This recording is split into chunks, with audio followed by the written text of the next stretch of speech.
ഒട്ടേറെ വൈവിധ്യങ്ങൾ നിറഞ്ഞ ഒന്നാണ് നമ്മുടെ ഈ കൊച്ചു ഭൂമി. ഭൂമിയുടെ പ്രകൃതി വൈവിധ്യങ്ങൾ നമുക്ക് മറ്റൊരു ഗ്രഹത്തിലും കാണുവാൻ സാധിക്കില്ല. അത്തരത്തിലുള്ള പ്രകൃതിയിലെ ഏറ്റവും വിചിത്രവും അത്ഭുതകരവുമായിട്ടുള്ള ചില പ്രകൃതി പ്രതിഭാസങ്ങളാണ് ഈ സ്റ്റോറിയിലൂടെ നാം കാണാൻ പോകുന്നത്.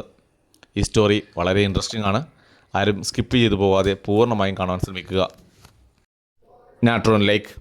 ടാൻസിയയിലെ സോഡ തടാകം എന്നറിയപ്പെടുന്ന നാട്രോൺ ലേക്ക് 2011 ലോക ശ്രദ്ധ പിടിച്ചുപറ്റിയത്.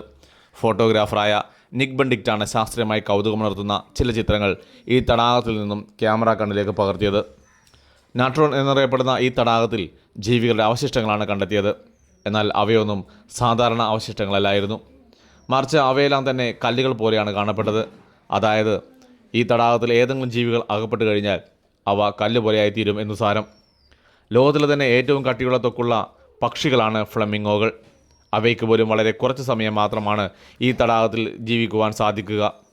എന്നാൽ മനുഷ്യരെ പോലെ വളരെ നേർത്ത ചർമ്മമുള്ള ജീവികൾക്ക് ഈ തടാകത്തിലെ ജലം ചെറുതായി നേർപ്പിച്ച ആസിഡിൻ്റെ ആഘാതമേൽപ്പിക്കുവാൻ സാധിക്കും. ഈ തടാകത്തിൻ്റെ ഫോട്ടോ എടുക്കുവാനായി തുകൽ സംരക്ഷണത്തോടെ ഇറങ്ങിയ ക്യാമറമാൻ്റെ കോട്ടും ഷൂവും പൊള്ളി അടർന്നു വിടുന്നത് നിമിഷങ്ങൾ കൊണ്ടാണ്. ഈ തടാകത്തിലെ ആൽക്കൈൻ അളവ് എപ്പോഴും ഒരേപോലെ ആയിരിക്കണമെന്നില്ല.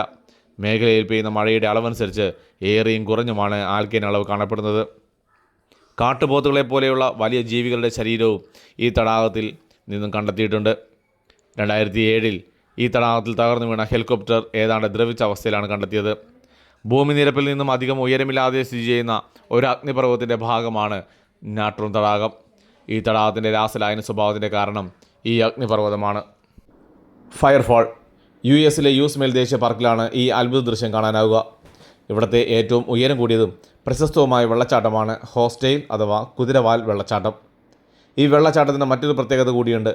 വർഷത്തിലൊരിക്കൽ, അതായത് ഫെബ്രുവരിയിലെ ചില ദിവസങ്ങളിൽ മാത്രം ഒരു പ്രത്യേക പ്രതിഭാസം ഈ വെള്ളച്ചാട്ടത്തിൽ ദൃശ്യമാകും. വെള്ളച്ചാട്ടം ഒരു തീ ഒഴുകുന്ന വെള്ളച്ചാട്ടമായി നമുക്ക് കാണുവാൻ സാധിക്കും എന്നു സാരം. ഒരു മലയുടെ അറ്റത്താണ് ഈ വെള്ളച്ചാട്ടം സ്ഥിതി ചെയ്യുന്നത്. മറുവശത്ത് വിശാലമായ ആകാശം മാത്രം. ശൈത്യകാലത്തിൻ്റെ അവസാനമായതിനാൽ അത്ര ശക്തമല്ലാത്ത സൂര്യപ്രകാശമാണ് മലയുടെ ഉയരത്തിൽ പതിക്കുക. ഇതിനു ചുറ്റുമുള്ള പാറയ്ക്ക് തവിട്ട് കലർന്ന ചുവപ്പ് നിറമാണുള്ളത്. ഈ പാറക്കെട്ടുകളിൽ തട്ടി സൂര്യപ്രകാശം വെള്ളച്ചാട്ടത്തിൽ പ്രതിഫലിക്കുന്നത് തീയുടേതിന് സമാനമായ ഓറഞ്ച് നിറം വെള്ളച്ചാട്ടത്തിന് ലഭിക്കുകയും ചെയ്യും.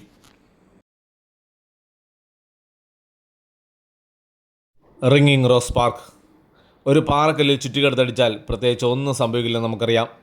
എന്നാൽ പെൻസിൽവാനിയയിൽ സ്ഥിതി ചെയ്യുന്ന അപ്പർ ബ്ലാക്ക് എഡി എന്ന ഗ്രാമത്തിൽ 128 ഏക്കറിലായി പരന്നെടുക്കുന്ന റിംഗിങ് റോസ് പാർക്കുകളിൽ അടിച്ചു കഴിഞ്ഞാൽ അതിൽ നിന്നും ഇങ്ങനെയുള്ള ശബ്ദമാണ് പുറത്തു വരിക.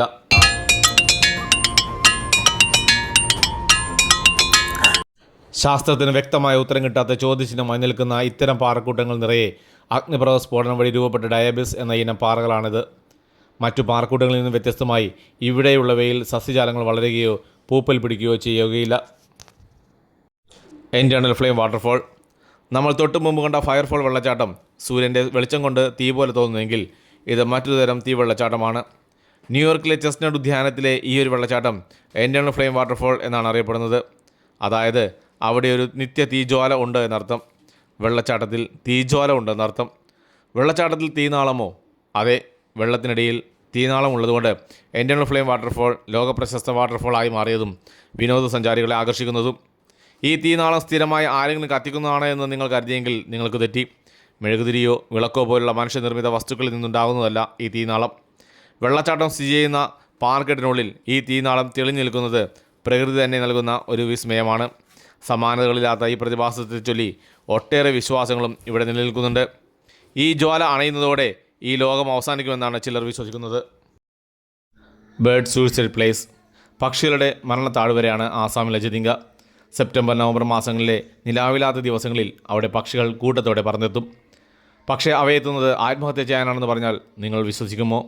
അതെ, പക്ഷികൾ കൂട്ടത്തോടെ എത്തി ചത്തുവിടുന്ന ജതിങ്കയെ ലോകമറിയുന്നത് പക്ഷികളുടെ ആത്മഹത്യ താഴ്വര എന്നാണ്. ആസാമിലെ ദി മഹാസേവ ജില്ലയിലാണ് ജതിങ്ക ഗ്രാമം. മൺസൂൺ കാലം തീരാറാവുമ്പോഴാണ് പക്ഷികളുടെ ഈ കൂട്ടമരണം. പ്രത്യേകിച്ച് നല്ല ഇരുട്ടും മഞ്ഞുമുള്ള ദിവസങ്ങളിൽ രാത്രി 7-നും 10-നും പറന്നുയരുന്ന പക്ഷികൾ കെട്ടിടങ്ങളിലും മറ്റും ഇടിച്ചു വീണാണ് മരിക്കുന്നത്. നാടൻ പക്ഷികളും ദേശാടന കിളികളും എല്ലാം ചത്തുവീഴാറുണ്ട്. ഇതിന് പിന്നിലെ കാരണം ശാസ്ത്രലോകത്തിന് ഇതുവരെ കണ്ടെത്താനായിട്ടില്ല എന്നുള്ളതാണ് സത്യം. Boiling river.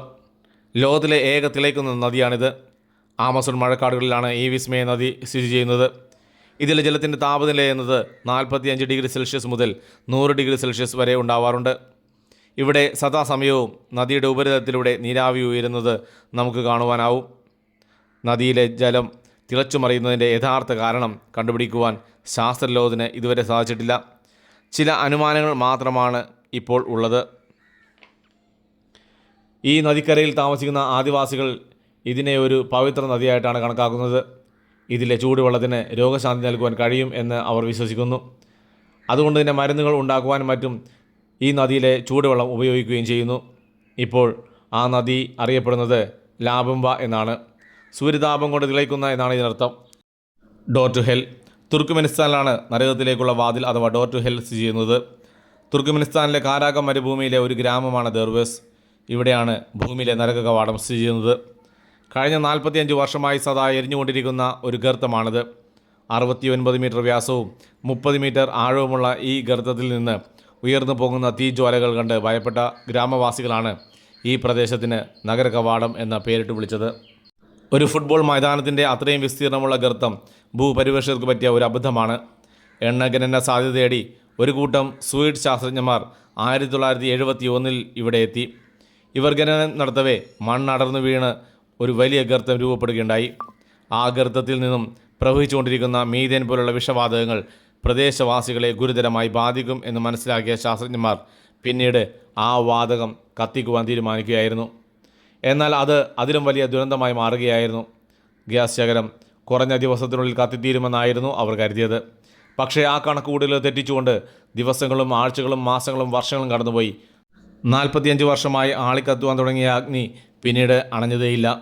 രാത്രിയിൽ വളരെ ഭംഗിയായി തോന്നുന്ന ഈ അത്ഭുത പ്രതിഭാസത്തെ കാണുവാൻ സഞ്ചാരികളുടെ ഒഴുക്ക് തന്നെയാണ് ഇവിടേക്ക്. ജിജെ ട്രെൻഡ്സ് ആൻഡ് വൈബ്സിൻ്റെ ഈ പുതിയ സ്റ്റോറി നിങ്ങൾക്ക് ഇഷ്ടപ്പെടുന്നു വിചാരിക്കുന്നു. ഏറ്റവും കൂടുതൽ നിങ്ങൾക്ക് ഇഷ്ടപ്പെട്ട പ്രതിഭാസം ഏതെന്ന് കമൻറ്റ് ചെയ്യാൻ മറക്കരുത്. വീഡിയോ ഇഷ്ടപ്പെട്ടാൽ ലൈക്ക് ചെയ്യാനും ഷെയർ ചെയ്യാനും സബ്സ്ക്രൈബ് ചെയ്യാനും മറക്കരുത്. അപ്പോൾ love you all. Good bye.